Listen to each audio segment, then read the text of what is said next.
Hey guys, Lord here, back again with another review, and today we'll be taking a look at the Mattel Masterverse New Eternia Tribal Leader Beastman. And before we get into it here, let us first take a look-see at both the front and the back of the packaging. So without further ado, let's get into it. Now before we get into the meat and taters of this review, Beastman does come with a plethora of accessories. First up, Beastman comes with 4 interchangeable hands, the first of which is this pair of Kung Fu grip hands. The second of which is the singular right fist hand and left claw hand. And not to sound like a broken record or anything, because I know I've said this many times in my Masterverse figure reviews as of late, but I do find it kind of funny that the pivotal characters in the Motu universe seem to be getting the shaft as far as these alternate hands go, and especially considering the price point of this figure, it would have been nice to get a claw hand for the right side and fist hand for the left side, but hey, it's better than nothing, I suppose. Next up, Beastman comes with 2 pieces of interchangeable chest armor, the first of which gives him a more tribal leader look. The second of which is this more traditional or classic inspired chest armor. Now it should be worth noting that you can use his little bear hat with this particular piece of chest armor, but it's really meant to go with the tribal leader armor and looks much better there, at least in my opinion. And last but certainly not least, Beastman comes with his trademark whip and this big ass monster of a club, both of which fit just fine in either hand. On mine anyways, I know some people have said one weapon works better in one hand than the other, but for me personally, both of them fit in either hand just fine. Now it should be worth noting that you can store his whip on the back of his tribal leader armor for what it's worth anyways. I don't know how effective of weapon storage that is, since it seems to be kind of difficult to reach for anybody, not just a big guy like Beastman here, but hey, some weapon storage is better than none at all. So with that being said, let's now move on and take a look at the aesthetic and articulation. Now before we get too far ahead of ourselves, I would like to dedicate this review to my good buddy Joe Bearfield, who was nice enough to point out in my co-op review of this figure with my good buddy T-Biz over on his channel that I talk too much. So I'd just like to say thank you for being so kind as to point that out. But someday, I hope that you'll actually contribute something to this community other than stupid comments. That said, if you want to check out someone who actually does contribute to this community on a semi-regular basis, I will leave a link in the description below to said co-op review I did of this figure over on my good buddy T-Biz's channel. Head on over there, show him some love, let him know Overlord sent ya. But with all that being said, let us now take a closer look at our tribal leader Beastman here, and first impressions, this guy looks pretty freaking tough. Doesn't look like he's going to be taking any crap from anybody, and well, if you read the bio on the back of the package, that's exactly what this Beastman intends to do. That said, taking off his hat here, because it is just going to fall off once I start moving the head. It stays on there good enough, I think. It could be a little better. Always be a little better, but it's good enough, I think. I think this is supposed to be that demon bear mentioned in the bio on the back of the package. I could be wrong about that, but that's kind of what it looks like to me. That said, that is a really awesome Beastman head sculpt. Maybe not as good as the classics, but I think it's close enough. Close enough for me anyways. That said, he also has real fur. Real soft fur, feels like a blanket, just about. Not as thick as a blanket, but could almost pass as a blanket, so that is pretty cool. And me personally, I like to kind of fold it up, tuck it behind his shoulders a little bit, just so the shoulder pauldrons are exposed, or, you know, bicep pauldrons, whatever you want to call them there. Bicep pads. Which this is how he comes packaged, is with all the accoutrements, with the exception of the more classic looking armor piece, obviously, attached, as well as, again, his little hat here. That is off to the side, but actually, is it? No, it is attached to him in the package. Never mind. And a brain fart for a second there. But I will tell you, this figure is a little bit on the fidgety side. The stuff has a tendency to fall out of place. Of course, some super glue would fix that, but this is Motu. It's supposed to have a bunch of armor bits fall out of place. I mean, just look at Man-at-Arms from the Revelation series. He was the same way. That said, as far as articulation goes, his head is on that ball joint they have going on. It can tilt up and down a little bit. It's pretty hindered just due to the nature of the beast. No pun intended. Okay, maybe a little bit. But the way he is kind of posed in the neck here, you can get a little bit of range out of this, but not a ton. It gets the job done, though. Will say, I would like them to switch to a double ball peg at some point, at least as far as the neck and the torso goes. I think that would kind of perfect things as far as this Masterverse line is concerned.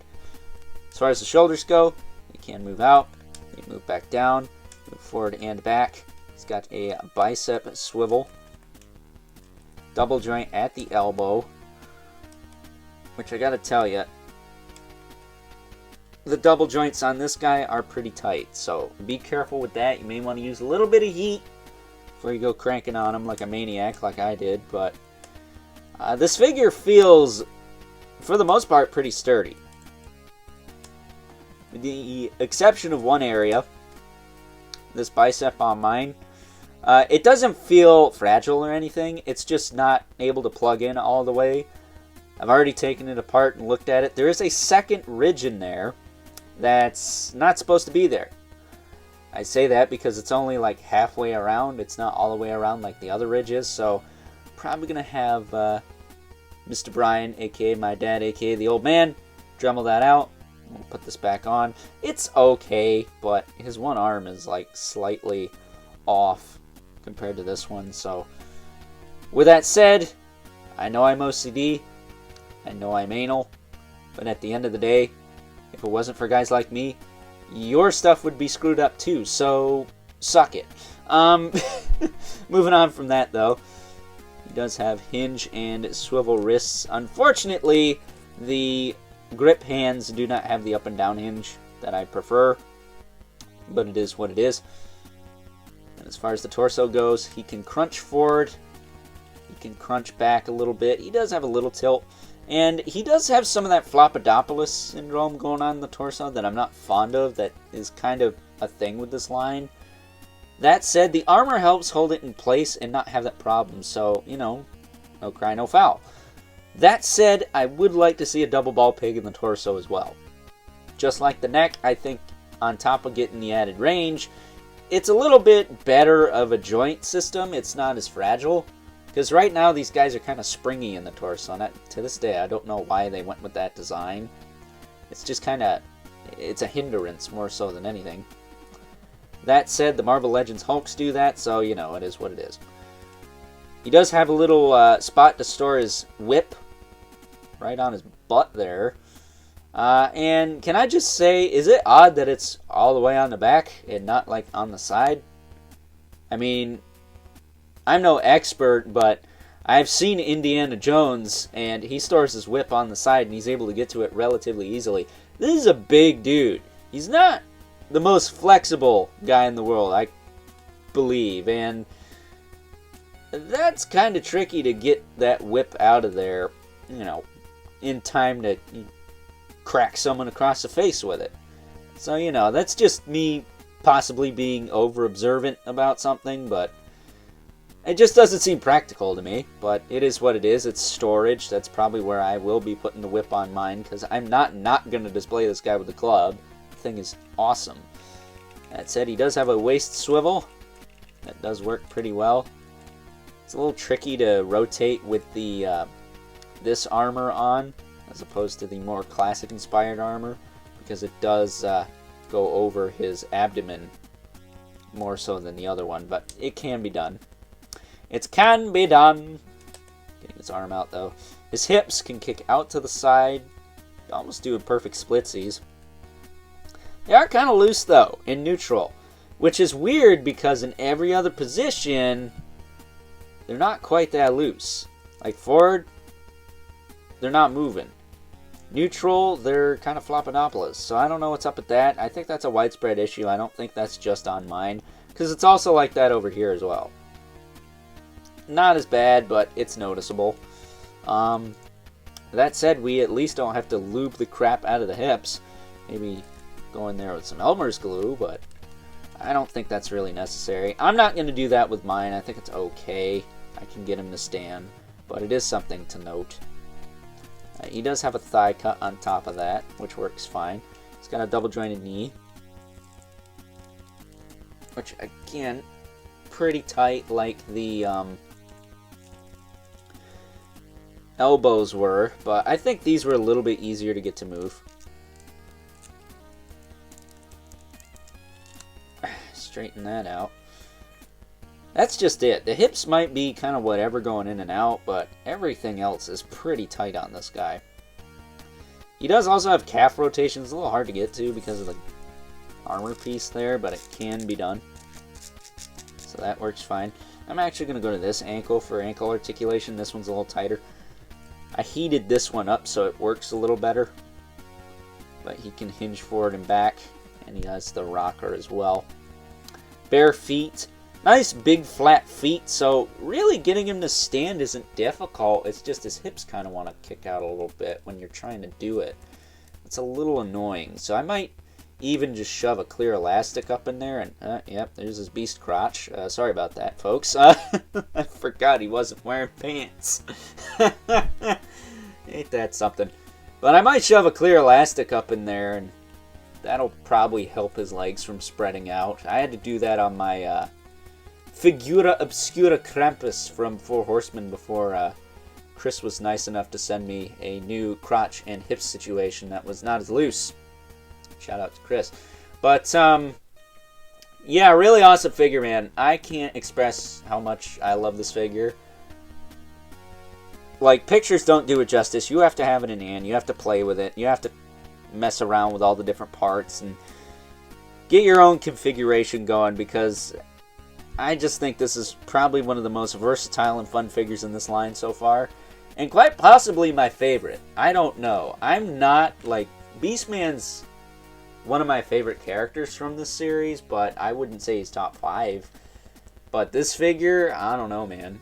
If it wasn't for the hips, I'd be able to give you a better opinion about if he does qualify for a certain thing I do at the end of every year. But with that being said, he does look gnarly just standing there like this. And it should be worth noting that all this armor can come off with various snaps and straps and things. I just don't want to make this review drag out longer than it already probably has. But I'm actually going to do that briefly here, because reading the bio on the back of this guy's package reminds me a lot of my own character from the Blade Killer universe I've been working on and occasionally talking about on this channel. I created this character called Kragger, who is a tribal leader. There's strike 1. Who wears a fur pelt and a mask that is pretty much remains of another character. There's strike 2. He is a savage, strike 3, and strike 4 is the fact that he also fights a giant monster that is a threat to his tribe. So I'm just saying, I'm not going to say Mattel stole my idea, because I never put it out there publicly, but I'm willing to bet they used some weird alien technology to probe shit from my mind to pretty much come up with the bio of this character. So, jokes aside though, that's cool. I like the fact that Beastman is neutral now, at least in this incarnation. I think that's a different take on the character, and different is not always bad. Sometimes different is good, and in this case, different is really good and adds a lot to Beastman as a character. He's not just kissing Skeletor's ass anymore. He's his own man. I think that's awesome. That said, he's not kissing He-Man's ass either, so I guess he's ready to throw down with just about anybody now, which is, I think, awesome to see. Can we get that with Merman too? I feel like Merman gets cucked out too much. But with that being said, let's now move on and take a look at some size comparisons. First up, here's our new Eternia Beastman next to his Motu Origins counterparts, leaning more towards the LOP version, aesthetically, might I add. Next up, here he is alongside his 2000X and Motu Revelation counterparts, which you could use as a member of this Beastman's tribe if you really wanted to. Up next, here he is with the only other figures we've gotten in this new Eternia subline thus far, Barbarian Skeletor and Viking He-Man. And if you read the bio for this version of Beastman on the back of the packaging, you know that he answers to no one. And last but certainly not least, we have our two regulars, the Mythic Legions for the Mandibulus, beloved Spawn, who's not towering over everyone today because Tribal Leader stands just a little bit taller than good old Al Simmons here. So with that being said, time to wrap things up. Some final thoughts. Overall, and do I need to say it? You guys know what I'm going to say. I probably don't need to say it. But to hell with it. It's my channel. I'm going to say it anyways. If you missed out on the Motu Classics version of good old Beastman here, this new Eternia version is, at least in my opinion, the next best thing. And I know I sound like a broken record every time I say that in these Masterverse reviews, but at the end of the day, facts are facts. These are not even close to what Motu Classics are going for on the secondary market, and the stuff you can do with them, I'm sorry, but you could do a hell of a lot more with these than you can with any Motu Classics figure. I don't care how articulated it is. You can't do this type of shit with those figures. I'm sorry, but feel free to prove me wrong, but in this case, I'm pretty confident in the fact that I'm not. That said, I will say for a Masterverse figure, the price is a little bit high. I think $35 is a bit much to ask considering I got Trapjaw, who is another really solid figure in this line, for $10 less, and he too is a deluxe figure. That said, I did get him on a bit of a sale, but as far as I know, there is no sale on this Beastman here, and he is retail price $32.99 after taxes and everything. He comes out to be in $35. Trapjaw was only $29.99, and on top of the fact that he went on sale, makes him a lot cheaper than this guy. So I would say if you're going to buy any figure from this line of the deluxe variety right now, if you could still get Trapjaw for that $26 price, I would probably suggest you do that before you pick up this figure, because while it is awesome for the price point, it does have its issues with the loose hips and the arm being kind of funky on mine. That said though, I'm sure those are isolated incidents, and not all of them are that way. No two figures are alike nowadays, especially mass-produced figures. So with that in mind, you know, buyer beware. Maybe take a second look at your figure before you pick it up. Make sure everything looks right and correct and everything, and then maybe decide if you want to pick it up for full price or not. That said though, if this guy ever does go on sale, oh hell yes, you need to add this to your Motu collection. I think he is a worthy piece and quite possibly one of my favorite figures of the year so far. I know I say that a lot, but with some modifications here and there, I think we'll be able to make this guy a little bit up to my standards, which aren't very high, mind you, but a lot of toy companies can't seem to figure that shit out. So, you know, it is what it is, I suppose. So with that being said, hope you guys enjoyed this review. If you were so inclined, please don't forget to comment, like, subscribe, and hit the bell so you know whenever I upload more reviews like this one. If you haven't already, please hit me up on Instagram at Overlord Productions. But as always, keep the comments civil, because the world sucks enough as it is, especially when I can't get someone to talk shit to me on my own videos. And until next time, I'll catch you guys later.